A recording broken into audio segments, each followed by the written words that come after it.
जय हिंद दोस्तों, मैं जितेंद्र कुमार। दोस्तों आपका बहुत बहुत स्वागत है इस यूट्यूब चैनल पे। दोस्तों आज मैं बात करूंगा सीटेट का जो प्रीवियस ईयर में पूछा गया क्वेश्चन है। जो आप देख सकते हैं ये है आपका 22/12/2021 में पूछा गया। ठीक है, 22/12/2021। चलिए तो इस क्वेश्चन को देख लेते हैं कि कैसे किस तरीके से जो है ना आपको चार ऑप्शन में से एक ऑप्शन को छांटना है। अब बहुत ही इजी तरीके से छट जाएगा, यानी कि कहने का अर्थ है सीटेट में आपका मैथ की बात करें तो मैथ में आपका 15 क्वेश्चन तो आपका कंटेंट से आएगा और 15 क्वेश्चन पैडागोजी। मैं यहाँ दोनों देखूंगा और 30 में से 30 लाने की कोशिश आप भी करेंगे। पहले खुद भी वीडियो को पॉज करके बनाने की कोशिश कीजिए। ठीक है दोस्तों, अगर इस चैनल पर न्यू है तो इस चैनल को ज़रूर सब्सक्राइब कर लीजिए और अपने दोस्तों में ज़्यादा से ज़्यादा इसे शेयर कर दीजिए। ठीक है, और वीडियो कैसा लगता है लास्ट में आप ज़रूर कमेंट करके बताएंगे। चलिए, और वीडियो अच्छा लगे तो आप लाइक भी कर दीजिए। चलिए देखते हैं पहला क्वेश्चन। अगर मैथ का देखेंगे तो मैथ का पहला क्वेश्चन जो है ना आपका ये 31 से चालू होता है। तो 31 में देखिए पहला क्वेश्चन ये है, आराम से देखना है। देखिए पहले आपको ये इस क्वेश्चन को बनाना है खुद से। देखिए कहता है सृजा अपनी रसोई में सेबों को इस प्रकार व्यवस्थित की क्योंकि पहली पंक्ति में 11 जोड़े सेब, दूसरी पंक्ति में 22 जोड़े, तीसरी पंक्ति में 33 जोड़े सेब रखें। 11 जोड़ी तो 22 हो गया, इसके बाद 22 जोड़े तो 44 हो गया और 33 जोड़े तो 66 हो गया। इतना तो सृजा के पास रसोई में कुल कितने थे? तो आप इसे जोड़ दीजिए। 6 4 10 2 12 के 2 1 हासिल हुआ। इसके बाद 3 4 7 7 6 13। ठीक है, आपका 132 हो गया। तो कोई दिक्कत, आपका 132 यहाँ देखिए 2 नंबर में है। इसी तरीके से बिल्कुल सिंपल को दोस्तों ये क्वेश्चन रहता है और इसे आप ध्यान से देखते हैं तो बहुत ही सिंपल तरीके से आपको बन जाएगा, कोई दिक्कत नहीं है। सीटेट के मैथ में कंटेंट में 15 में से 15 ला सकते हैं और पेडागोजी में से मान लीजिए ये 15 क्वेश्चन पेडागोजी में से मान लीजिए नहीं आता है, एक दो गलत भी हो जाता है, तभी भी 13 से 14 क्वेश्चन आप सही कर सकते हैं। यहाँ पर कोई दिक्कत नहीं है। कहता है इसमें विचार कीजिए, कहता है सभी अभाज्य संख्याएँ विषम संख्याएँ होती है? कभी भी नहीं होती। सभी अभाज्य संख्याएं विषम संख्या नहीं होती क्योंकि अभाज्य संख्या में 2 भी होता है, तो ये गड़बड़ कर देगा। ठीक है, 2 3 5 7, 2 के अलावा सभी विषम संख्या हो सकता था, ये सही था। उसके बाद 2 में कह रहा है एक अंक वाली केवल 5 अभाज्य संख्याएं होती हैं। चलिए इसे भी देख लेता हूँ। इसमें 2 3 और 5 अब 7, बस 4 ही होता है, ये 5 कह दिया, गलत है। इसके बाद में तीसरा में कहता है अभाज्य संख्याएं अपरिमित रूप से अनेक होता है। हाँ ये सही है, इन्फिनिटी होता है। अभाज्य संख्याएं केवल 2 गुणनखंड, अभाज्य संख्याएं केवल 2 गुणनखंड होते हैं, ये भी सही है। तो आपका 1 और 4 आपका आंसर हो जाएगा। तो यहाँ देखिए 1 और 4 आपका आंसर हो जाएगा, कोई दिक्कत नहीं होना चाहिए। चलिए अगला क्वेश्चन देख लेते हैं। 33 नंबर में कहता है एक स्कूल के एन एस इकाई में प्रत्येक ज़रूरतमंद को 3/4 केजी चीनी का फैसला देने का हुआ। इसके बाद में उसमें इतना केजी चीनी आया। ये जानते कितना है? 28.1/2 है, इतना केजी है और इसको भाग करना है कितना? 3/4। क्यों? क्योंकि मान लीजिए आपके पास 8 केजी चीनी है और 2 केजी का पैकेट बनाना है, तो 2 से भाग करेंगे, 4 पैकेट बनेगा। इसी तरीके से ये भाग करना है। ठीक है, तो ये देखिए 28 दूनी 56, 1 57, 57/2 यहाँ आ जाएगा गुने, ये आपका 4 ऊपर चला जाएगा और 3 नीचे हो जाएगा, कोई दिक्कत नहीं होना चाहिए। चलिए 3 से ही कटेगा, 3 1 3, 3 9 27, 19 हो गया। 2 से ही कटेगा, 2 दूनी 4, 19 दूनी 38 आपका आंसर हो जाएगा। देखिए कितना सिंपल है, सिर्फ भाग करना था। इसके बाद 34 नंबर क्वेश्चन देखेंगे। 34 नंबर में कहता है पूर्णांक के संबंध में इनमें से कौन सा अथवा कौन सा कथन सत्य है। यहाँ पे देखिए कथन अ में कह रहा है 2 संख्याओं का गुणनफल सदैव संख्या के बराबर या उससे अधिक होता है। क्या 2 संख्याओं का गुणनफल क्या होता है? ऐसा नहीं है। जैसे आप 1/2 को 1/4 से गुना करेंगे, ये 1/8 होगा, ये दोनों से छोटा हो गया। ठीक है, जबकि कथन ब में कह रहा है 2 संख्याओं का जोड़ सदैव संख्याओं से बड़ा या उससे अधिक होगा, सॉरी संख्या के बराबर या उससे अधिक होगा। इसको भी देख लेते हैं। हाँ इसमें जो है ना जोड़ेंगे तो हो जाएगा। ठीक है, जैसे मान लीजिए कि 2 + 0 जोड़ेंगे तो 2 आ जाएगा, तो बराबर तो कह रहा था कि 2 + 1/2 जोड़ेंगे 2 से ज़्यादा ही होगा। तो ये 2 नंबर सही था, लेकिन अ गलत है, ब सही है। अब इसमें देख लेते हैं। इसके बाद में आपका असत्य है जबकि ब सत्य है, तो आपका 4 नंबर आंसर हो जाएगा, कोई दिक्कत नहीं होना चाहिए। अगला क्वेश्चन देखिए 35 नंबर में कहता है रिंकी के पास जलेबी के 3 थाली थे, अ ब और स। थाली अ में केवल 1 जलेबी है, ब में 5 जलेबी और थाली स में 3 जलेबी है। एक में मान लीजिए 1 जलेबी है, एक में जो है आपका इसके 5 जलेबी है और एक में आपका 3 जलेबी है। ठीक है, इन तीनों थाली के बराबर जलेबी रखना चाहती है। निम्नलिखित में से कौन सा कथन सही है? इसने क्या करना होगा कि इसमें से जो है ना 2 जलेबी इसमें डाल देना पड़ेगा, बराबर हो जाएगा। इसमें भी 3 3 3 हो जाएगा, 9 जलेबी है। तो हम क्या कहेंगे, इसमें कह सकते हैं कि अ ब और स है, तो ब में से अ में डालना होगा 2 जलेबी को। तो यहाँ देखिए, थाली बस में से 2 जलेबी उठाकर अ में डाल देंगे। हाँ, ये सही है। ठीक है, यही तभी बराबर हो जाएगा, बाकी सब गलत ही होगा। ठीक है, अगला 36 नंबर क्वेश्चन देखता हूँ। 36 नंबर में कहता है कि 6 और 7 का लघुत्तम समवर्तक XY है। तो 6 और 7 का लघुत्तम समवर्तक कितना होगा? 42। 6 गुने 7 हो जाएगा। इसके बाद इसका लघुत्तम समवर्तक आधी है। अब देखिए, कहता है इतना का लघुत्तम समवर्तक, 6 और 7 का लघुत्तम समवर्तक XY के लघुत्तम समवर्तक का आधा है। तो XY का लघुत्तम मान लेते हैं कि XY का लघुत्तम समवर्तक जो है ना इसका आधा है। 6 और 7 का लघुत्तम समवर्तक XY के लघुत्तम समवर्तक का आधा है, तो यहाँ पे बटे में 2 कर देता हूँ। अब XY के लघुत्तम समवर्तक जिसमें x का मान 12 है, तो देखिए इसका लघुत्तम समवर्तक होगा x गुने y बाई 2 इंटू 6 इंटू 7। यहाँ x का मान 12 रख दीजिए। ठीक है, 12 जैसे रखेंगे तो आपका यहाँ पे ये x की जगह 12 रखा है, x का हटा के 12 रख दिया। ठीक है, तो यहाँ देखिए कटेगा 6 दूनी 12 2 से, और 2 से आपका 2 से 2 कट जाएगा, कोई दिक्कत नहीं है। एक बार और कर लेता हूँ। देखिए ये 42 है, 42 में 2 से मल्टीप्लाई हो जाएगा, ये 42 है, 42 में जाकर 2 मल्टीप्लाई हो जाएगा और 12 से भाग होगा। तो यहाँ देखिए एक बार और कर देता हूँ। यानी कि आपको करना क्या है, 6 इंटू 7 इंटू 2 हो गया, अब बटे में 12 हो जाएगा। ठीक है, आपका यहाँ y निकल जाएगा। यहाँ 6 हो गया, 6 से 6 कट के 7 आपका आंसर हो जाएगा। ठीक है, तो यहाँ देखिए 7 आंसर है। अगला क्वेश्चन देखिए 37 नंबर में। 37 नंबर में कहता है इसको जो है सबसे अच्छा सन्निकटन मान है। तो इसको देखिए सन्निकट मान कैसे निकालते हैं। 2.9 है तो 2.9 को क्या कीजिए, 3 कर लीजिए। इसके बाद 7.49 है तो इसको जो है ना 7 रहने दीजिए। 11.51 है तो इसको 12 कर दीजिए। ये वाला आप देख लीजिए किस में है। ठीक है, तो देखिए यहाँ पे दिख रहा है। ठीक है, चलिए अगला क्वेश्चन देख लेता हूँ। अगला क्वेश्चन कहता है जया पहली कक्षा में पढ़ रही है। शिक्षक ने कुछ कार्ड दिए, घड़ी की एक बैटरी, संतरा, आइसक्रीम, मोमबत्ती, किताब, स्टील के गिलास। शिक्षक ने जया को जैसी आकृति वाली वस्तु को उठाने के लिए कहा। उसने उठाया घड़ी की बैटरी, मोमबत्ती, स्टील के गिलास। उसने इस वस्तु को समान आधार पर अलग किया है। वस्तु की ऊंचाई देखकर किया है, या बेलनाकार वस्तु था, या वस्तु का भार था, या गोलाकार था। बेलनाकार देखकर सबको उठाया है। ठीक है, 2 नंबर आपका आंसर हो जाएगा। अगला क्वेश्चन देख लेता हूँ 39। कहता है 6 बजे दोपहर और 3 बजे के बीच एक सही घड़ी की घंटे की सुई कितने अंश घूमेगी? अब मान लीजिए कोई घड़ी है। ठीक है, तो यहाँ आपका जो है यहाँ 12 होता है, यहाँ पे 3, यहाँ पे 6, यहाँ पे 9।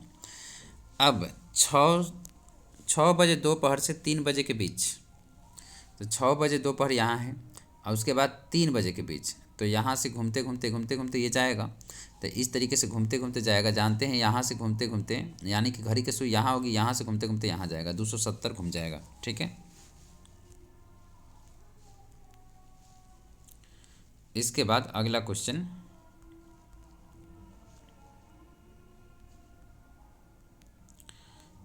देखिए। एक आयत जिसकी भुजाएं केवल प्राकृतिक संख्या में हो, क्षेत्रफल 24 है, तो उसके परिमाप नहीं हो सकते हैं। अब देखिए मान लीजिए कि क्षेत्रफल इसका 24 है, तो क्षेत्रफल 24 है तो ये कुछ भी हो सकता है। यहाँ देखिए पहला कंडीशन ये भी हो सकता है कि कोई कहेगा 1 है, ये 24 है, तभी भी इसका क्षेत्रफल 24 हो जाएगा। कोई कहेगा नहीं इसको 2 ले लीजिए, तो इसको 12 ले सकते हैं। तो यहाँ परिमाप देखिए कितना होगा। पहला परिमाप हो जाएगा जो है इस 24 1, तो इसका तो 24 25 50 हो जाएगा। ठीक है, इसके बाद तो इस तरीके से आपको कर सकते हैं। चलिए इसको थोड़ा अच्छे से बना देता हूँ। यहाँ देखिए पहला कोई कह सकता है, जैसे ये आयत है तो इसमें लंबाई चौड़ाई लेना है, तो पहला कह सकता है 1 और 24, दूसरा कह सकता है 2 और 12, तीसरा कह सकता है 3 3 इसका 24 लेना है ना आपको गुना करने पर, ठीक है। तो 8 3 24, 3 और 8 आ सकता है, ठीक है। क्या 24 और तरीके से आ सकता है, ठीक है। इसके बाद 6 चौका 24, तो 4 छक 24, ये भी आ सकता है। इस सब गुना करने पर आएगा आपका। क्या इसका परिमाप कितना होगा, 1 + 24 जोड़ना है दोनों साइड को। तो सभी चारों तरफ से साइड जोड़ेंगे तो 1 24 और फिर 1 24, ठीक है। ये तो आपका कितना होगा 25, 50 यहाँ परिमाप हो जाएगा। यहाँ पे कितना होगा 12 2 14, 14 यहाँ 28 परिमाप हो जाएगा। यहाँ पे कितना होगा 8 3 11 2 22 हो जाएगा। इसका देखिए 6 4 10, ठीक है, क्योंकि दो दो बार साइड होगा ना, तो 10 20 हो जाएगा। यानी कि देखिए परिमाप तो 20 सेंटीमीटर तो है। 22 से 25, 25 नहीं होगा, बाकी सब होगा, ठीक है। अगला 28 भी होगा। सिंपल ही क्वेश्चन रहता है, थोड़ा सा टेक्निकल रहता है। अगर आप ध्यान से देखते हैं तो बन जाएगा सारा क्वेश्चन। कहता है एक मानचित्र पर 1 सेंटीमीटर बराबर दूरी है और 400 किलोमीटर दूरी को निरूपित करने के लिए यदि भूमि को दो नगर में इतना किलोमीटर की दूरी पर स्थित है तो मानचित्र पर उनकी दूरी क्या होगी। समझिए कि मानचित्र पर 1 सेंटीमीटर की दूरी, मानचित्र पर 1 सेंटीमीटर की दूरी भूमि पर 400 किलोमीटर की दूरी के निरूपित करता है, ठीक है। यदि भूमि के दो नगर इतना है तो उसकी कितना निरूपित करेगा, सेंटीमीटर देखना है। तो देखिए 400 बराबर जो है 1 सेंटीमीटर है, इसीलिए 3400 बराबर कितना, तो 3400 बराबर देख लेते हैं, ठीक है। इसको भाग कर दिए 1/400 गुने 3400, ठीक है। 2 जीरो से 2 जीरो कट गया, इसका 17 हो गया, 17/2 8.5 हो गया, 8.5 सेंटीमीटर, कोई दिक्कत नहीं है। अगला क्वेश्चन देखिए 42 में कहता है 800 मीटर की एक दौड़ में अनूप पहले 100 मीटर पूरे करने में 14 सेकंड लगाते हैं, फिर 100 मीटर पूरे करने पिछले करने 2 सेकंड ज़्यादा लगाते हैं, फिर 100 मीटर पूरा करने में 2 सेकंड और ज़्यादा लगाते हैं। तो अब देखिए 2 सेकंड में इसमें देखिए पहला जो है 14 सेकंड लगाता है 100 में, तो ये 100 में ही चला। फिर अगला जो है 14 2 16 लगाता होगा, 16 18 लगाता होगा, फिर 18 20 लगाता होगा, फिर 22 लगाता होगा, फिर 24 लगाता होगा, फिर 26 लगाता होगा, फिर 28 लगाता होगा। इतना चीज़ें आपको होगा। ये 800 मीटर 100 मीटर 100 मीटर 100 मीटर में इतना समय लगेगा तो इतना लगेगा। अब इसका देख लेते हैं कि औसत क्या होगा। औसत हमेशा बीच में रहता है, आप जानते हैं। तो औसत यहाँ 4 यहाँ है या 4 इधर है, तो छाटेंगे यहाँ 21 आएगा, कोई दिक्कत नहीं है। देख रहे हैं पहला 100 मीटर में 14 सेकंड लगा रहा था, तो 21 होगा। 21 में कितना से गुना करना पड़ेगा, यहाँ पे 8 है ना, तो 8 से गुना करना पड़ेगा, ठीक है। 8 एकम 8 8 दूनी 16, 168 आ जाएगा, ठीक है। 168 यानी कि 60 दूनी 120 और फिर 8 मिनट 2 मिनट 8 सेकेंड। 43 में कहता है इसमें से संख्या को पहचानिए, अगली संख्या को बताइए। तो आप इसमें से अगली संख्या को पहचाना, इसमें से घटा के देखिए कितना आ रहा है। प्रत्येक संख्या के अंकों को पहचानिए, अगली संख्या बताइए। तो इसमें से अगर घटा के देखेंगे तो 10 में से गया 9, ठीक है। इसके बाद में 1 0 10, 10 में से 2 गया 8, ठीक है, इतना आया। फिर अगला में से देखेंगे घटा के तो 1 11 में से 2 गया 9, फिर ठीक है। फिर इसके बाद ये 2 11 में से 3 गया 8, यही आया। फिर इसमें से जो है ना आपको 89 घटा देना है। तो कहने का 6 से 43 में से 89 घटा दीजिए, कितना आता है देख लीजिए। 13 में से 9 गया 4, ठीक है, ये 3 हो गया। 13 में से 8 गया 8 5 13 5, इसके बाद ये 5 हो गया, 554 आएगा। 554 यहाँ 1 में है। पैटर्न पे अब रीजनिंग में एक क्वेश्चन पूछने लगा है, इसलिए आप ध्यान देना है इसको, ठीक है। अगला क्वेश्चन देखते हैं। एक बच्चा 5 विषयों में प्राप्तांक अंकों के माध्य 47 है, तो 47 है तो टोटल हो गया 47 गुने 5, 74 है तो 74 गुने 5 कितना हो गया 74 × 5, ठीक है। क्योंकि सभी बच्चों को प्राप्तांक 74 है, मतलब 74 5 लोगों का 3 विषयों का इतना अंक प्राप्त किए, उसमें बच्चे का उस बच्चे द्वारा बाकी 2 विषयों को प्राप्तांक का माध्य क्या है, उसका औसत पूछा है। तो इसमें से घटा दीजिए, इस तीनों को जोड़कर इसमें से घटा दीजिए 70 + 75 + 80, इस सभी को जोड़कर घटा दीजिए। 74 पंचे देखेंगे तो 5 का 20 के 0, 7 5 35, 35 2 37, ठीक है, घटा दीजिए इसमें से। इसके बाद में ये आपका 5 हो जाएगा, 7 7 14 और 14 और 8 22 हो जाएगा, ठीक है। इसमें से आपका 25, इसमें 10 में से 5 गया 5, ठीक है। इसके बाद में ये आपका हो गया 6, 6 में से 2 गया 4, ठीक है। इसके बाद 145, 145 आया, 145/2 कर दीजिए, ये 7 हो जाएगा, ये 2 हो जाएगा, 72.5 आंसर आपका आ जाएगा, ठीक है। यहाँ देखिए 2 नंबर में आंसर है। इसके बाद 45 नंबर क्वेश्चन देखते हैं। 45 नंबर में इस तरीके से दिया गया है कि हर्षित अमीना जोसेफ द्वारा एक दिन का पैदल चलने की विवरण नीचे दिया गया है। हर्षित शुरू करता है इतना बजे जाता है, इस तरीके से है। कह रहा हर्षित और अमीना दोनों समान अवधि में चले, दोनों समान समयावधि के लिए चले। हर्षित और अमीना, तो घटाना पड़ेगा आपको, इसको घटा के देखिए कितना आता है। 9 में से 2 गया, 9 में से 2 गया आपका 7, इसके बाद में 4 में से 3 गया 1, फिर इसके बाद में 1 घंटा 17 मिनट, इसको घटा के देखिए 0, इसके बाद 3 में से 2 गया 1 पॉइंट, इसके बाद में 1, ठीक है। इसको घटा के देखिए आएगा, ये आ गया 1, ठीक है। 1 में से 6, 31, 6 25, यानी कि 1 घंटा 25 मिनट। तो आप देख लीजिए ये तो नहीं होगा। इसके बाद जोसेफ अमीना से 8 मिनट ज़्यादा चला है। क्या जोसेफ अमीना से 8 मिनट ज़्यादा चला है? जोसेफ अमीना से 8 मिनट ज़्यादा नहीं, 15 मिनट ज़्यादा चला है, तो ये भी नहीं होगा, ठीक है। अगला देख लेते हैं। हाँ, जोसेफ हर्षिता से 15 मिनट ज़्यादा चला है, क्या ये होगा? तो अगर इससे 15 मिनट ज़्यादा चला है क्या? जोसेफ हर्षिता से 15 मिनट नहीं, अमीना से 15 मिनट ज़्यादा चला है, तो अमीना सबसे कम चला है, तब तो यही हो जाएगा 3, वो तो गलती हो चुका है, ठीक है। ये बिल्कुल सिंपल था, आप देख सकते हैं। चलिए अब पेडागोजी आ गया, देख लेते हैं। कहता है एक बच्चा वर्ग और आयत को अंतर नहीं कर पा रहा है, दोनों एक ही श्रेणी में निर्धारित करता है। वे नहीं लेकर ज्यामिति को तर्क का देखिए, अब मतलब वो सिर्फ भुजा के आधार पे तो छांट लेता है, लेकिन आयत वर्ग को डिफरेंस नहीं कर पाता है। इसका मतलब है कि वो शुरू वाला स्तर पे होगा, लेवल 0 पर होगा। उसको कहते हैं चक्षुषीकरण या दृश्यीकरण। तो यहाँ पे देखिए दृश्यीकरण स्तर है, ठीक है। दूसरा नंबर क्वेश्चन देखते हैं। अगर आप दोस्तों अगर ये पेडागोजी समझना है तो आप जाके प्ले लिस्ट में देख सकते हैं, उसमें टोटल आपको दिया गया होगा और बहुत ही अच्छे से समझाया गया है। अगर 2-2.5 घंटा का वीडियो है, आप जाके देख सकते हैं इसमें, ठीक है। उसमें पूरे आपको क्लियर हो जाएगा। निम्न में से कौन सा क्रम प्राकृतिक संख्याओं के योग की सिखाने के शुरुआती उपयुक्त होगा? कह रहा है प्रासंगिक स्थितियों को दोबारा अनुभव प्रदान कराना। इसके बाद अनुभव प्रदान कराना बहुत अच्छा है। देखिए एक फैमिला लिवेक ने दिया है ELPS थ्योरम। ई का मतलब है एक्सपीरियंस, ठीक है। इसके बाद एल का मतलब है लैंग्वेज, भाषा, ठीक है, लैंग्वेज। पी का मतलब है पिक्चर, फिर एस का मतलब है सिंबल, संकेत। तो आपको ई का मतलब है पहले अनुभव कराना, एक्सपीरियंस कराना है। फिर एल आता है भाषा, तो मौखिक भाषा सी आ जाएगा, तो पहले ए आएगा फिर सी आएगा। फिर इसका पी का मतलब है पिक्चर दिखाना, यानी कि माध्यम से निरूपित करना। यहाँ पे आ गया चित्रों का माध्यम से, तो यहाँ पे फिर डी आ जाएगा, फिर आपका बी आएगा लास्ट में। तो ACDB देखिए ACDB यहाँ है ACDB, ठीक है, कोई दिक्कत नहीं होना चाहिए। अगला क्वेश्चन देख लेते हैं 48 में कहता है राष्ट्रीय परिचय रूपरेखा 2005 के अनुसार उत्कृष्ट गणितीय शिक्षण दृष्टिकोण का प्रदर्शित करता है। उच्च गुणवत्तापूर्ण गणित शिक्षा हुआ है जिसमें कोई विद्यार्थी अनुत्तीर्ण न हो, ऐसा नहीं है। अगला है गणित की कक्षा विद्यार्थियों में विभिन्न कैरियर विकल्प मुहैया कराता है, सभी विद्यार्थियों को गणित सीख सके और सभी विद्यार्थियों में सीखने की ज़रूरत भी है।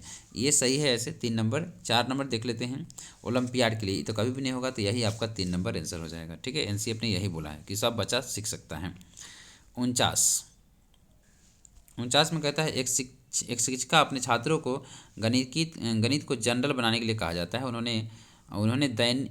उनके द्वारा दैनिक जीवन में प्रस्तुत की गई गणित की स्थितियों को लिखने के लिए कहा गया। ये इसका उद्देश्य क्या है?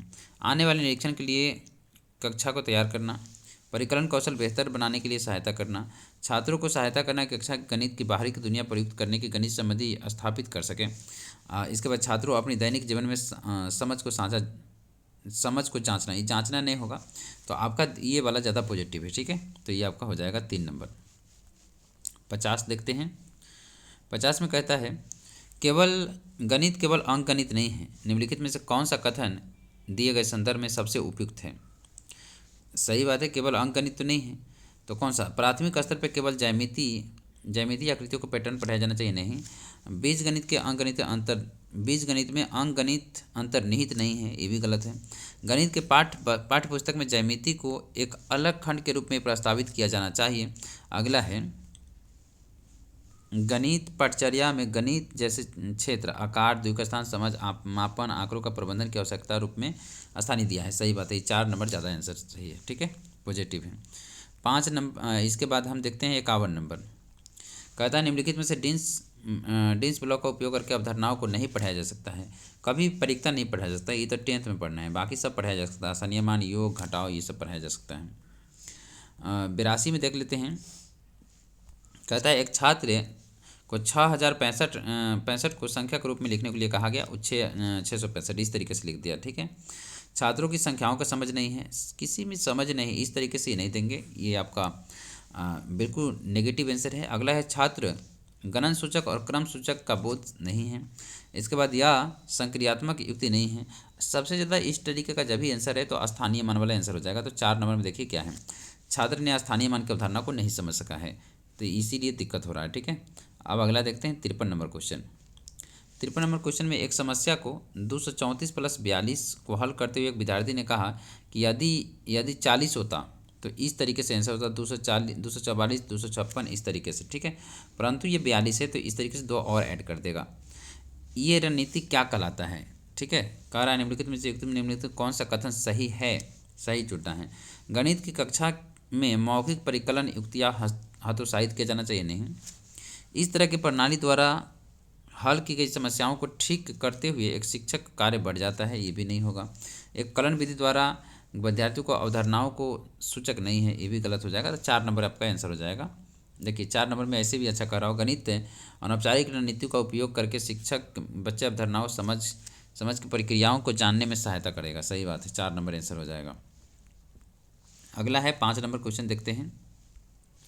देखिए क्या कहता है, कुछ छात्रों में भागफल और शेषफल शब्द को उलझन की भ्रांति है। इसमें इस प्रकार के उलझन को दूर करने के लिए क्या आप रणनीति अपनाएंगे? चलिए देखते हैं। पहला है, क्या श्याम पट पर शिक्षक द्वारा अनेक विभाजन समस्याओं को निरूपित करना है। अगला है, छात्रों को सीट या कारपत्रक उनके माध्यम से अभ्यास कराने के लिए कहा जाए। मूर्त पदार्थों का उपयोग करके छात्रों को कहा जाए और विभिन्न समूह बनाएं और समूह की संख्या और समूह में कितना अच्छा बात बोला, ठीक है। तो ये आपका आंसर हो जाएगा, ठीक है। अब अगला तो कोई भी आंसर रहेगा तो नहीं होगा, ठीक है। इसके बाद 55 नंबर देखते हैं। 55 नंबर में क्या कहा, कह रहा है निम्न में से क्या योगात्मक मूल्यांकन की विशेषता नहीं है। योगात्मक विशेषता देखिए, योगात्मक लास्ट में होता है, तो सत्र के लास्ट में होता है, सही है। उपयोग या इसका उपयोग श्रेणीकरण और कक्षा उन्नति और स्थापन में होता है। चलिए अगला देख लेते हैं। यह छात्रों को सामर्थ्य और कमजोरियों को निदान करने में इसका काम नहीं होता है, ठीक है। निदान करना तो निदानात्मक का परीक्षण है, ठीक है, बाकी सब काम होता है उसका। इसके बाद अगला क्वेश्चन देखते हैं 55 हो गया, 56 नंबर। 56 में कहता है निम्नलिखित में से कौन सा गणित पढ़ाने का सर्वाधिक वांछनीय गुण है। सबसे अच्छा पॉजिटिव ढूंढना है। कक्षा में कलन विधि को प्रदर्शन करें और छात्रों को उसे स्मरण करने के लिए कहे। स्मरण करना गलती हो गया। इसके बाद अगला ऑप्शन देखते हैं 2 नंबर। अर्थपूर्ण चुनौतीपूर्ण प्रश्नों को निर्माण करना और उनके छात्रों को सामने रखना, ये सही है। छात्रों को निर्देश देना, और ये निर्देश देना गलत हो जाएगा। छात्रों को ये प्रश्न जामपट पर हल करना, ये गलत हो जाएगा। 2 नंबर आपका सही हो जाएगा। इसके बाद 57 नंबर बहुत ही अच्छा क्वेश्चन है और इसको बहुत अच्छे से समझते हैं। चलिए सबसे अच्छा इसमें आपको इंग्लिश में दिखेगा, तो इंग्लिश में देख लीजिए। देखिए यहाँ पे, ठीक है, इस तरीके का आपका यह है। यहाँ पे थोड़ा मिस प्रिंट हो गया, तो यहाँ पे 4 इस तरीके से, ठीक है। ये वाला ग्राफ ऊपर है, इसमें जोड़ घटाव का सवाल है। इस बीच में जो है ना आपका कुछ इस तरीके से 3/5, 5/7 इस तरीके से भ्रांति है, और 8 इस तरीके से 8 बट्टे जो है ना सीधा सीधा मान लीजिए 7, 5, 12 इसे लिख दिया कुछ। अब देखिए भ्रांति की बात है, तो भ्रांति जो है ना किस में आएगा, भ्रांति जो है ना भिन्न में आएगा, भिन्न वाले प्रश्न में। क्यों? क्योंकि सीधा सीधा जो है ना ऊपर का ऊपर और नीचे के नीचे जोड़ दिया है।